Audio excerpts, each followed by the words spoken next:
What's up, YouTube? So today I'm going over Ray Red, or Tarkentown Ray. Um, so, with this deck, this is the deck that I played in a 1K. I did win with that. I went 5-0. We did cut top 8, and we all went home because it was a long day after that. But I was the only 5-0 list at that event. It was a great day. I'm gonna break down my deck, why I chose the list that I chose, and kind of the matchups of the top decks right now. So my list, obviously, I play Moisture Farmer and Regional Governor. Those are two cards that I see people aren't playing anymore. The first iteration of Ray Red did play them. I still do. I think they're great cards. I don't think they're replaceable right now. I see lists with the Jedi Lightsaber. That is something I have thought about, and I'm thinking of going to 52 cards to throw two of them in. That two card advantage can sometimes matter when it comes to the Vigilance milling you 6 cards. It doesn't happen very much, but it does happen every once in a while. It is something that I have thought about. And it's a great thing about Star Wars Unlimited. You can try new things all the time and see if they work or don't. I love this game. But those two cards are irreplaceable in my opinion. They make the aggro match against Sabine Green, Kylo Yellow, anything like that. It just feels so much better. The Regional Governor against the Hard Control or the Kira Soft Control, whatever list, Regional Governor just stops them in their tracks. You should not ever lose control with this list. I also am in a local meta of just straight control. This list feels phenomenal against it. I have not lost it. The the next card for control would definitely be Tech. He's either 2/5 Sentinel because of the threat he poses, or he just changes the game into your tide against control. He's a card I want to put 2 in, but I do not find it easy to find a cuttable slot for him yet. The reason why I play Ray, which is a card I don't see a lot of people play, or they're sideboarding it. The reason why I play her in main board is for the Sabine Green matchup. We are, as a Ray Red deck, we're kind of unfavored. Because they can be faster. So what we do is, just like every other mid-range deck, we're trading our units for theirs, keeping it or minimizing their units on the field, and that's the most important thing. Ray heals them, so we're not actually trading our units for that. Our Sentinels are very important in that matchup, without a doubt. And I count Tech as a Sentinel because of the threat he poses. It's pretty rare to see opponents go just avoid Tech.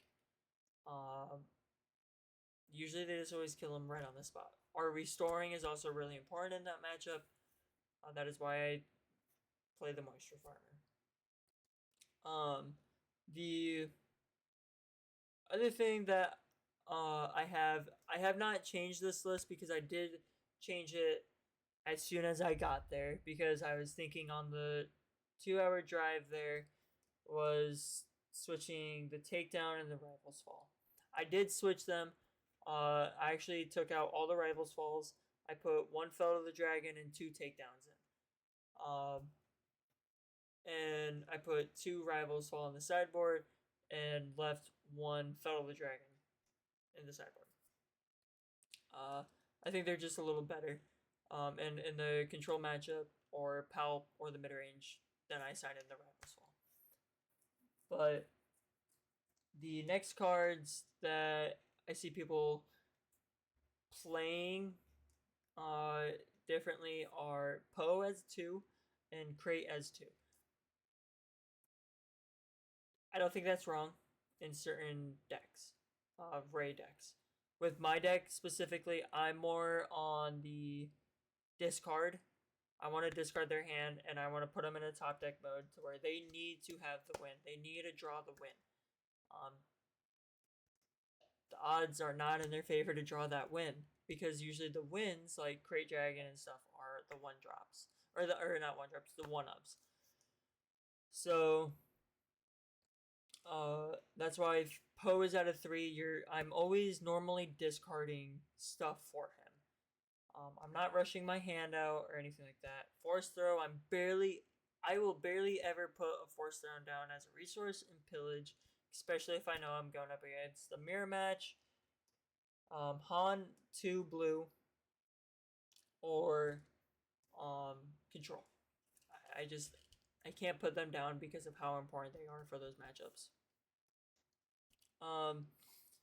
To go a little deeper with this deck, I would say the strong points of the deck are definitely outside of the Regional Governor, Crate, and Poe is Obi-Wan and Redemption. Obi-Wan, when he dies, being able to throw it on Yoda, Rey, Luke, Kanan, or Canon, whatever you guys want to say, or even Rey, the unit Rey. It's so good. You get a draw, you get the 2 experience counters, and that can make the difference. It allows you to be able to trade more efficiently, and you get another card out of it. The most overpowered thing that you can do in any TCG is draw. Drawing is important. You have to see your deck to win the game, right? So, having Obi-Wan is a card that's non-negotiable, I think. And Redemption, that card just wins you the Mirror or the Sabine. You just have to survive against Sabine or Kylo Yellow for the Redemption. The moment Redemption hits, you're probably being thrown back into the game.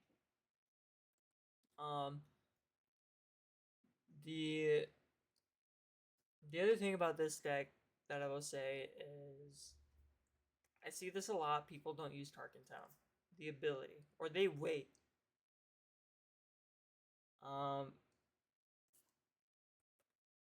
I don't know how you guys remember the ability, but I remember every time I take damage and I look at the board and I'm like, what's the problem?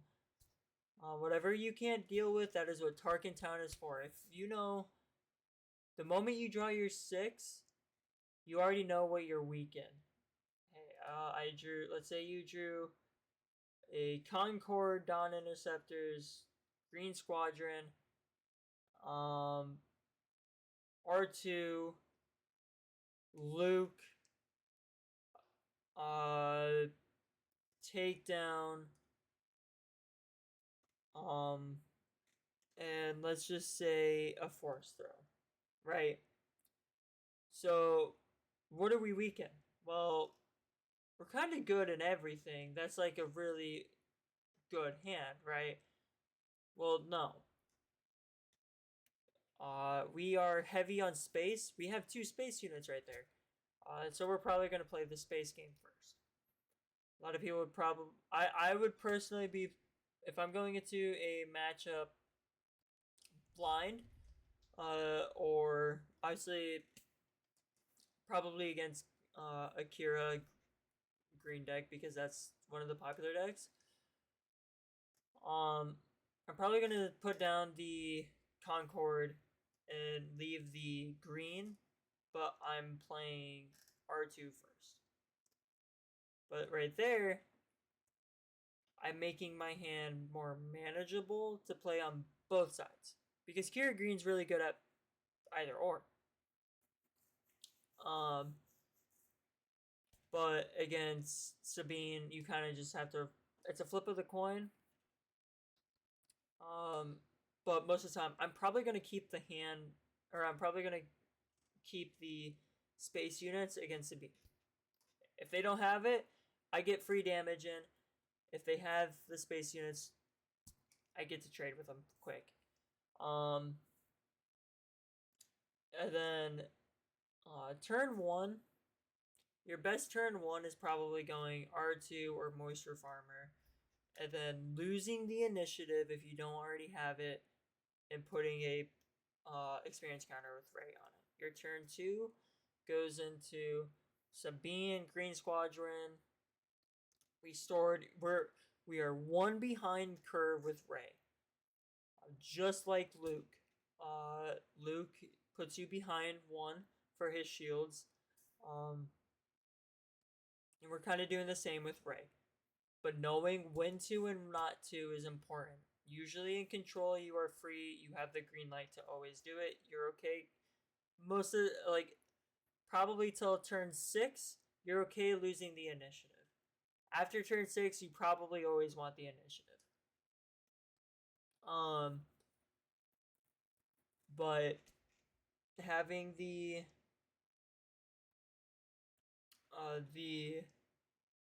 options to put the experience counters on the units is really important for Sabine matchups. That's where Ray is the hardest, in my opinion, because you can't always use her ability until she flips. I'm always using the ability on Yoda or Green Squadron or the Village Protectors. I say those because they are the cards that will trade the most with their units. I'm okay losing the initiative for that. So then I can get the trades in.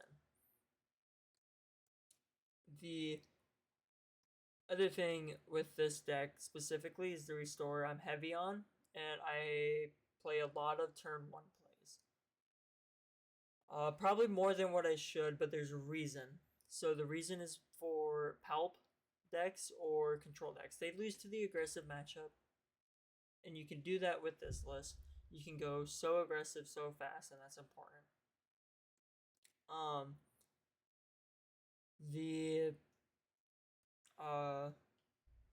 The other thing with this list is knowing when to play Luke is so important.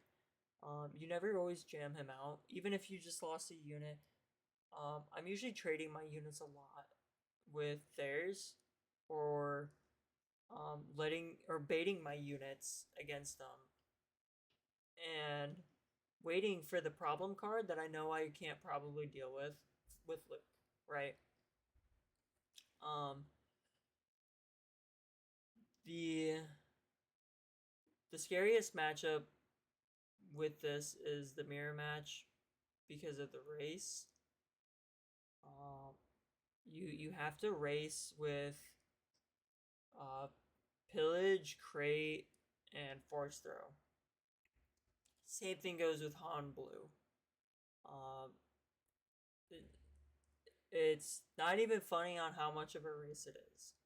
It's whoever can discard your opponent's hand and have a shot at putting them into a top deck mode, right? Han Blue is a little harder because they play the Smuggle. But it's still the same matchup. Uh, you just they're quicker on curve, and that's okay. Um, you just have to keep the hand with pillage and force throws, and you have to do it at the right time where you're putting them into a top deck mode. Being able to put Regional Governor out there mid game is really important too. To name on Luke or Crate Dragon, whatever you're scared of at that moment. I'm probably always gonna name Luke first because they play more Lukes than Crates. And the tech is also really good in that matchup, in both matchups because of the smuggle mechanic, obviously. Boba Yellow, I say boogeyman of the format because he was set 1 the best deck. Set 2, I think he's good. I still think that he's not as good, in my opinion. I say that because I played it against it so much. In set 1, I played it a lot. I think with Han Blue and Ray Red, you shouldn't lose that matchup. You're going to base almost all the time. The removal package in this is so important in that matchup too.